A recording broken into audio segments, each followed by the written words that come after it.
Bangladesh cricket বোর্ডকে আমি বলবো সাইফ হাসানের যত্ন নেক, না হলে একটা সাইফ হাসান বাংলাদেশে তৈরি দ্বিতীয়বার হবে না।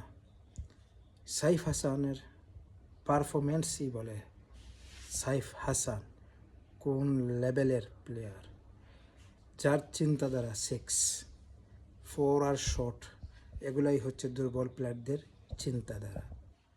আমি আশাবাদী বাংলাদেশের সেকেন্ড সেলিব্রিটি কোনো প্লেয়ার যদি হয়ে থাকে সাকিবের পর সাইফ হাসানই হবে, এটা আমি নিশ্চিন্ত। কেননা তার প্রতিটা ম্যাচে যে পারফরমেন্স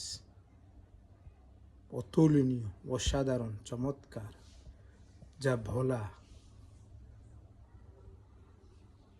বাংলাদেশের জন্য নতুন এক সাকিবের জন্ম হয়েছে বলতেই হবে। এটা সাকিব টি-20, ওয়ানডে, টেস্ট তার ক্যারিয়ারগুলোতে সে সবসময় তার ভালো পারফরমেন্স দিয়ে আজ এত বড় পর্যায়ে এসে দাঁড়িয়েছে, যা 1, 2, 3, 4-এর মধ্যে তাকে গুনতে হয় অলরাউন্ডারের শীর্ষে।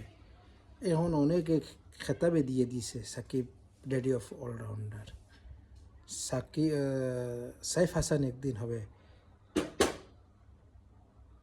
ব্যাটিংয়ের কিং, কোহলি কিংবা রোহিতের পর যদি আরেকটা নাম যোগ করা হয় তাহলে তার নামই হবে সাইফ হাসান।